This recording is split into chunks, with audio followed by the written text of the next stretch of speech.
اور سورۃ اخلاص کے ساتھ جو موکلات اور فرشتے ہیں وہ اس بندے کے دین، ایمان اور دل کی روشنی کو قائم رکھتے ہیں۔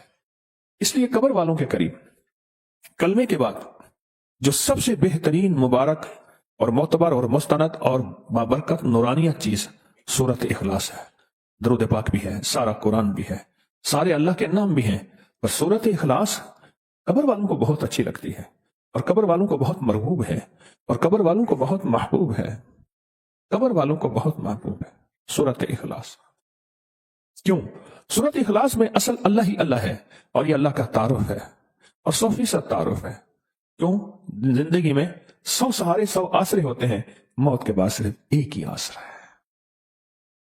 وہ آسرا ہے لا ملجا ولا منجا من اللہ الا الیہ۔ مولا سارے چھوڑ گئے، سارے چھوڑ گئے، اب تو ہی ہے اور تو ہی ہے۔ اپنے پیاروں کو سورۃ اخلاص کا ہدیہ کبھی نہ بھولا کریں، کبھی نہ بھولا کریں۔ اس دنیا سے رخصت ہو جانے والوں کو کبھی نہ بھولا کریں، ان کو اخلاص کا ہدیہ دیا کریں، ان کو اعمال کا ہدیہ دیا کریں، درود کلمے کا ہدیہ دیا کریں، کلمے کا ہدیہ دیا کریں۔ میرے پاس سینکڑوں واقعات ہیں، میں انہیں سینکڑوں ہی کہوں گا، ہزاروں اگر کہہ دوں تو شاید میں مبالغہ نہیں کروں گا کہ جی آپ کے والدین کو ہدیہ کیا، یہ عمل ہدیہ کیا، یہ عمل ہدیہ کیا، یہ عمل ہدیہ کیا، ہمارے کام بن گئے۔ اصل میں وہ اعمال کا ہدیہ اللہ کی بارگاہ میں پیش ہوتا ہے، اور اللہ پاک خوش ہو کے اللہ کو اس کے کام بنا دیتا ہے۔ کام کون بناتا ہے؟ اللہ بناتا ہے۔ کہ آپ کے والدین کو ہم مسلسل یہ ہدیہ کر رہے ہیں، آپ کی ہمشیرہ کو مسلسل یہ ہدیہ کر رہے ہیں۔ یہ سورۃ اخلاص سوتے وقت پڑھنا، دائیں طرف حیرت انگیز موکلات ہوتے ہیں، حفاظت ان کے ہاتھوں میں غرز ہوتے ہیں، اور جو جناتی شیطانی چیز وسوسوں کی شکل میں کسی بھی شکل میں آتی ہے، اللہ پاک اس کا نظام بہتر کر کے اس کی حفاظت کرتے ہیں۔ علی کرم اللہ وجہ فرماتے ہیں النوم نصف الموت، نیند آدھی موت ہے، نیند آدھی موت ہے، اور نیند کے بعد پتہ نہیں کائنات کا نظام کیا ہے، کیا اتار کیا چڑھاؤ، کیا صبح کیا شام۔ سورۃ اخلاص اس کو سنبھالتی ہے۔ سورۃ اخلاص حفاظت کے لیے چھاؤں بن جاتی ہے، پرندہ جیسے بچہ اس کے لیے پر بن جاتی ہے، اور سورۃ اخلاص حفاظت کا انوکھا نظام بن جاتی ہے۔ سورۃ اخلاص، سورۃ اخلاص تاثیر ہے اور مٹھاس ہے، اور ایک چاشنی ہے۔ آپ کہیں گے کیسے؟ ہر پھول کی اپنی خوشبو ہے، ہر پھل کا اپنا مٹھاس ہے، اپنا ذائقہ ہے۔ میری طرف دیکھ رہے ہیں، جاگ رہے ہیں، سو رہے ہیں، اپنا مٹھاس ہے۔ اسی طرح سورۃ اخلاص چاشنی ہے، ذائقہ ہے۔ اب یہ بتائیں مجھے، جتنی بھی چیزیں ہوتی ہیں ان میں جن چیزوں میں آپ نے میٹھا ڈالنا ہوتا ہے، اگر ان چیزوں کو سب کچھ کر لیں اور میٹھا نہ ڈالیں، میٹھا نہ ڈالیں، تو میٹھا ہی اس کے ذائقے کو بناتا ہے۔ سورۃ اخلاص مٹھاس ہے آپ کے سارے دسترخوان کا، روحانی دسترخوان جتنے بھی ہیں ان کا سورۃ اخلاص مٹھاس ہے، مٹھاس ہے۔ کتنے واقعات اور روایات ایسی ہیں کہ سورۃ اخلاص قبر کے قریب پڑھی، صاحب قبر نے کہا کہ آپ کا جو ہدیہ بھیجا ہوا ہے ہمارے ہاں اتنا محبوب ہے کہ ہم سارے اس کو تقسیم کر رہے ہیں۔ اور کتنے واقعات ہیں کہ 70 سال پہلے کوئی اللہ والے آئے تھے، انہوں نے آ کے ہماری قبر میں 17 بار یا 21 بار مختلف روایات سورۃ اخلاص پڑھ کے ہدیہ کیا۔ آج 70 سال ہو گئے، اس ہدیے کی برکتوں کو بانٹتے بانٹتے بانٹتے وہ ختم نہیں ہو رہا، وہ ختم نہیں ہو رہا۔ لوگوں کو اپنی یوٹیوب چینل ہر وقت سبسکرائب کرائیں، آپ دوسروں کے لیے صدقہ جاریہ بنیں گے، اللہ پہلے آپ کی مصیبت ڈالے گا۔ اللہ پاک اپنے بندوں کی محبت میں وہ رحمتوں کے جھروں کے بھیجتا ہے کہ خود بندے بھی حیران ہوتے ہیں اور فرشتے بھی حیران ہوتے ہیں۔ خالق ہے، سارے مخلوق ہیں، چاہے فرشتے ہوں یا انسان سے۔ اپنے بندوں سے محبت، الفت اور آخری محبت اور آخری شفقت، اور جو شخص اس کے بندوں سے محبت کرتا ہے پھر اللہ اس سے محبت میں لگ جاتا ہے۔ یہ اس کریم کا ایک خاص نظام ہے، جو اس کے بندوں سے محبت کرتا ہے میرا رب اس سے محبت کرنے لگ جاتا ہے۔ اللہ کہتا ہے تو میرے بندوں سے محبت کرتا ہے۔ سلام بھیجنے والا اصل میں ایک پیغام دے رہا ہے کہ میں تجھ سے محبت کرتا ہوں اور تیری سلامتی کا خیر، تیری سلامتی کی اور خیر خواہی چاہتا ہوں کہ تو سدا سلامت رہے، دکھوں سے، حادثوں سے، تکلیفوں سے، مسائل سے، مشکلات سے، پریشانیوں سے، الجھنوں سے، ناکامیوں سے، ٹھوکروں سے، فقر سے، فاقے سے، غربت سے، تنگ دستی سے، جادو سے، جنات سے، مسائل سے، مشکلات سے، نظر بد سے، حاسدین سے، شر سے، فساد سے۔ یہ اصل میں سلام کرنے والا یہ پیغام دیتا ہے کہ تجھ پہ سلامتی ہو.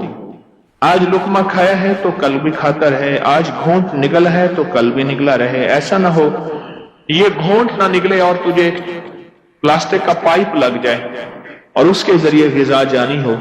تجھے میں سلامتی کی دعا کرتا ہوں. آنکھ بند ہے تو کل کھل بھی جائے, کھل گئی ہے تو بند بھی ہو جائے. منہ کھلا ہے تو بند ہو جائے, پھر بند ہے تو کھلا رہ جائے. قدم اٹھے ہیں تو اٹھتے رہیں. کوئی فالج, کوئی پیرالائز, کوئی بیماری ایسی نہ ہو تیرے قدم ہی نہ اٹھ سکے. آج پہلو بدل رہا کل بھی بدلتا رہے. کوئی ایسی تکلیف, ایسی پریشانی, ایسی الجھن نہ ہو کہ تجھے پہلو بدلنے میں مشکل ہو جائے. ایک بندہ صرف سلام کے ذریعے اصل میں سارا پیغام یہی دیتا ہے. جسے بظاہر ہم سلام کہتے ہیں وہ سارا پیغام یہی, یعنی اس لفظ سلام کے اندر یہ ساری دعائیں, یہ ساری کیفیتیں اور یہ سارے احساسات چھپے ہوئے ہیں. یقین جانیے بعض وقت لفظ سلام کو اور مجھے سلام کرنا ایک جمعدار نے سکھایا تھا. میں روزانہ کالج جاتا تھا. ایک گھر کے اندر سے ایک گلی تھی, گلیوں سے نکل کے شارٹ میں سڑک پہ جاتا تھا, پھر وہاں سے کالج جاتا تھا. ایک جمعدار کھڑا تھا تو اس نے اپنے انداز میں مجھے بات کی, اپنے انداز سے, اور مجھ سے کہنے لگا خان صاحب آپ ہمیں کبھی سلام نہیں کرتے, ہم جمعدار ہیں, غریب ہیں, اس لیے. ایسی بات چوٹ لگی, ایسی چوٹ لگی. یعنی اس وقت میرے بھی گزرنے کا وقت ہوتا تھا اور اس کا جھاڑو اور نالیاں صاف کرنے کا وقت. ایسی چوٹ لگی. پھر اگلی چوٹ ایک بندے نے ماری, وہ بھی کالج میں, جس کا واقعہ میں نے کئی بار سنا ہے. پہلی چوٹ تو اس بندے نے کہ مجھے سلام کرنا چاہیے ہر کسی کو. کل کی بات ہے, میں بیٹھا تھا تو ایک بندے نے کہا جی میں نے آپ کو 3 دفعہ سلام کیا. کسی سوچ میں گم تھا.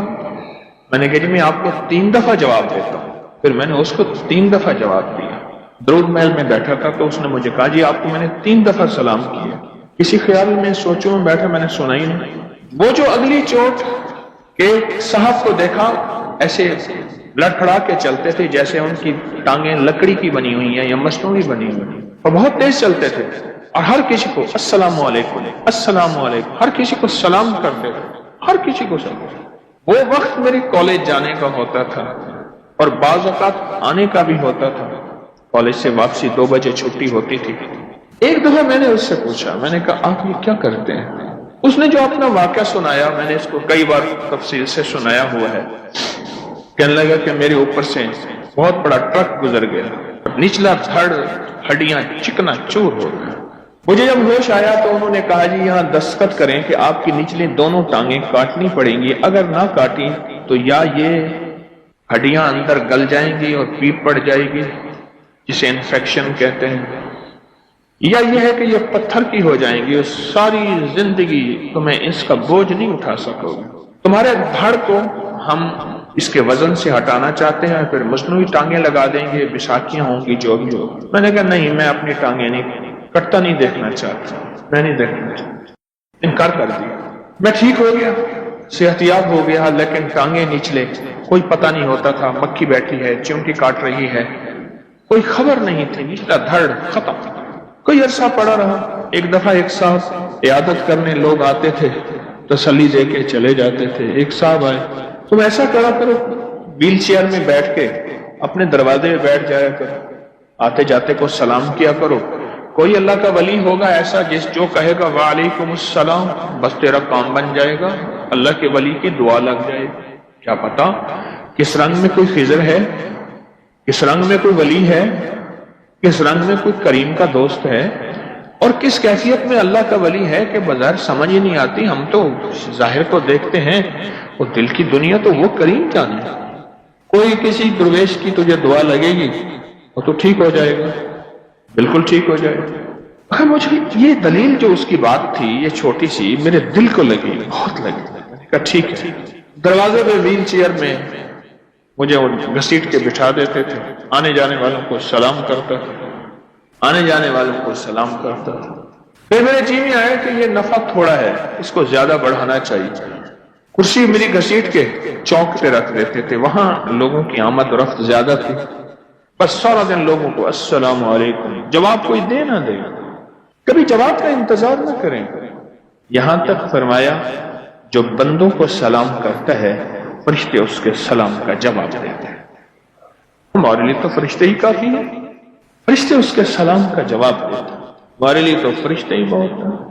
اور وہاں میں نے پھر سلام کرنا شروع کر دیا، لوگوں کو بہت کثرت سے کرتے کرتے کرتے کرتے کچھ ہی عرصے میں میں نے محسوس کیا میرے جسم کے اندر ایک طاقت آ رہی ہے، ایک قوت آ رہی ہے، اور میری ٹانگوں کے احساسات بڑھ رہے ہیں. سلامتی لوٹ کے واپس آتی ہے، بددعا لوٹ کے واپس آتی ہے، لعنت لوٹ کے واپس آتی ہے، لعنت لوٹ کے واپس آتی ہے. سارا دن بعض بندوں کا کام لعنتیں دینا، بددعا دینا. انہیں علم نہیں ہے کہ جس کو لعنت دے رہا ہے وہ بعض اوقات اس قابل نہیں ہوتا کہ لعنت کے قابل ہو. کوئی ہزاروں لاکھوں میں سے ہوں گے بھی صحیح، پر لاکھوں لعنت کے قابل نہیں ہوتا، اور یہ لعنت دے رہا ہے، گھومتی ہے اور گھوم کے واپس آ کے اسی کے گلے میں لعنت توق بن کے اس کے گلے میں، اور بعض اوقات میں نسلوں تک چلتی. حدیث آئے، حدیث مبارکہ ہے. اور اس طرح دعا اور اس طرح سلامتی، سلام کرنے والا سلامتیاں بکھیر رہا ہے. اللہ کا نام ہے یا سلام ہو، سلام اللہ کا نام ہے. ہر نام کے اندر خیر ہے اور صفات ہیں، اور ہر نام کے اندر ایک برکت ہے، اور ہر نام نور سے مزین منور ہے.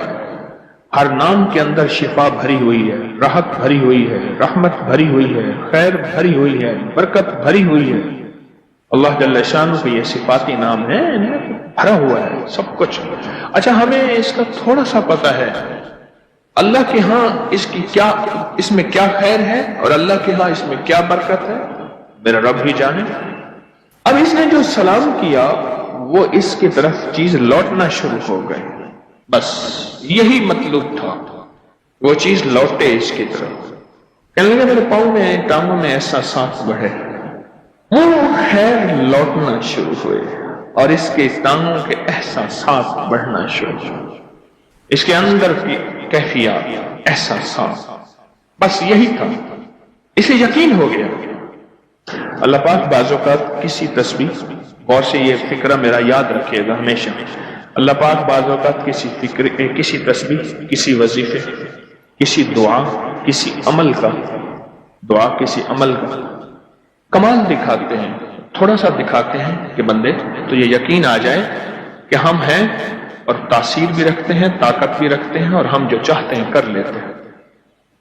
آج بھی وحی کی برکات موجود ہیں. دوسرے لفظوں میں وحی کی برکات، قرآن وحی اور فرمان مصطفیٰ وحی. قرآن بھی وحی اور فرمان مصطفیٰ بھی وحی. میرے وحی ہے، عرشوں سے آئی ہے، اور آج بھی اس کی برکات موجود ہے، اور 100% موجود. اس کی تاثیر، اس کا کمال موجود ہے. یقین ہے. کہتے ہیں میں نے پھر آہستہ آہستہ بیساکھیاں لی، سہارے لیے، سلام والا عمل نہ چھوڑا، اور پھر چلنا شروع ہوا. آج وہی ٹانگیں ہیں جس کی ہڈی ہڈی چورا ہے، جس کا حصہ حصہ ٹوٹا ہے، اور وہی میرے ساتھ مجھے چلاتی ہیں، اور میں چلتا ہوں، اور میری چال کا بڑے بڑے مقابلہ نہیں کر سکتے. اور واقعی ایسا جس عمل کی وجہ سے میں یہاں تک پہنچا ہوں، یعنی وہ چال پہ پہنچا ہوں، میں اس عمل کو کیسے چھوڑوں. میں بات کر رہا تھا اور اس ضمن میں واقعہ سنایا تھا کہ میرے اللہ کو بندوں کی خیر خواہی بہت پسند ہے، اور جو بندوں کی خیر خواہی چاہتا ہے میرے اللہ کے ہاں وہ پسندیدہ بن جاتا ہے. اور میرا اللہ کہتا ہے فرشتوں جاؤ، ایسا کرو، ایسا کرو، اسے ہاتھ ملاؤ، اس کے پاؤں کے نیچے پر بچھاؤ، اسے مصافحہ کرو. فرشتوں جیسی مقدس نوری مخلوق اس بندے سے آ کے مصافحہ کرنا شروع کر دیتے ہیں، ہاتھ ملاتے ہیں، راستوں میں کھڑے مرحبا کہہ رہے ہوتے ہیں، خیریت سے ہیں آپ، ٹھیک ہے. اور بیمار ہو جائے، حدیث میں آتا ہے، مفہوم ہے، بیمار ہو جائے اس کی عیادت کرنے جاتے ہیں. اور ایک حدیث کا فرمان ہے، آقا کا مفہوم ہے، اور حتیٰ کہ پھر یہ کسی کام میں جائے، کسی مقصد کے لیے جائے، کسی منزل کے لیے جائے، کسی مسئلے کے لیے جائے، فرشتے اس کی مدد کرتے ہیں۔ زندگی کے تجربات میں ایک چیز اپنے دامن میں باندھ لیں، میں بھی محتاج ہوں، آپ بھی، اس وقت سے پہلے کہ جب میں بے بس کر دیا جاؤں، اس وقت سے پہلے جب میں بے بس کر دیا جاؤں، اس سرمایہ اکٹھا کریں۔ ہمارے ایک دوست تھے، آٹو کا کام تھا ان کی والدہ بیمار تھی، تو والدہ کو انہوں نے ایک پرائیویٹ ڈاکٹر تھے ان کے ہاں، انہوں نے ان کو داخل کیا ہوا تھا۔ جب ہم گئے تو وہ کہا جی ڈاکٹر صاحب کا وزٹ کا وقت، باہر بیٹھے۔ میں نے کہا باہر کیوں بیٹھے؟ ساتھ جو کامن ورلڈ ہے ہم اس میں چلتے ہیں، مریضوں کی عیادت کرتے ہیں اس نیت سے۔ سرکار نے فرمایا جو صبح عیادت کرے گا شام تک 70,000 فرشتہ اس کے لیے دعائیں مغفرت کرے گا، جو شام کو کرے گا صبح تک کرے گا۔ میں گیا نا تو ایک بندے کے دونوں ٹانگیں کٹی ہوئی تھیں، رانوں کے قریب سے کھڑا ہو گیا۔ کیا ہوا؟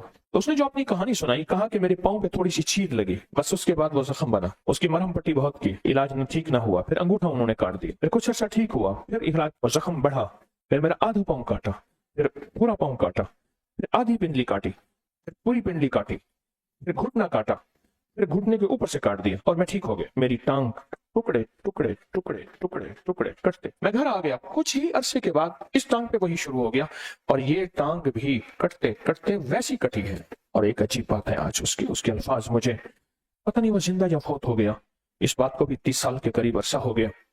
مجھے زندگی کا وہ لفظ یاد ہے، کہنے لگا میرے جی میں تھا میں اپنے قدموں سے چل کے حج کرتا، میں اپنے قدموں سے چل کے مسجد میں جاتا، میں اپنے قدموں پہ کھڑے ہو کے نماز پڑھتا، ایسے نظر اپنی طرف دوڑا کے نا، نیچے پاؤں کی طرف، نیچے ایسے نظر دوڑا کے کہنے لگا قدم ہی کہاں ہے۔ مشہور پامسٹ تھے ایم اے ملک، میرے کچھ عرصہ زیر علاج رہے، بہت بڑے پامسٹری کے استاد تھے، ہاتھوں کی لکیروں، علم ہے، علم کی حد تک ٹھیک ہے۔ مجھے کہنے لگے کہ میں جیل میں گیا اور موت کا قیدی تھا کال کوٹڑی میں، اس کو میں نے کہا ہاتھوں کا پرنٹ دے، اس نے ہاتھ ایسے آگے کیا، کہنے لگے اسی کو کاٹ کے لے جا، پرنٹ کی کیا ضرورت ہے، صبح تو اس جسم نے ختم ہو جانا۔ یہ بے بسی، ایسے ہاتھ کیسے کیا؟ میں نے اس کو کہا ہاتھ کا پرنٹ دے، میں نے لکیریں دیکھنی ہیں، تیری قسمت، تیری مقدر، تیرا نصیب جو تیرے قدرت نے لکھا ہے، وہ نہیں، یہ ہاتھ کاٹ کے لے جائیں۔ آپ کو ہاتھ کا پرنٹ کیوں لیتے ہیں؟ ہماری زندگی کے مراحل بے بسی میں چل رہے ہیں۔ ایک طاقتور چیز ہے وہ ہے دعا، ایک طاقتور چیز ہے وہ ہے کوئی عمل، ایک طاقتور چیز ہے وہ ہے کوئی ایسی چیز جو مجھے اس بے بسی سے نکال دے۔ وہ صرف غیبی نظام ہے اور کوئی نہیں۔ میں اپنے لفظ کو پھر دہرا رہا ہوں، وہ غیبی نظام ہے اور کوئی نہیں۔ وہ غیبی نظام ہی مجھے بے بسی کی زندگی سے نکال سکتا ہے۔ وہ ایشور ہے، وہ گاڈ ہے، وہ دیوتا ہے، وہ اللہ ہے، وہ ایلیہ ہے، کوئی بھی نام دے دے، اس رب کو کوئی نام دے، رام کہیں، کوئی نام دے دے، وہی ہستی ہے جو مجھے اس بے بسی کی زندگی سے نکال سکتی ہے۔ اس ہستی کے علاوہ کوئی ہستی نہیں۔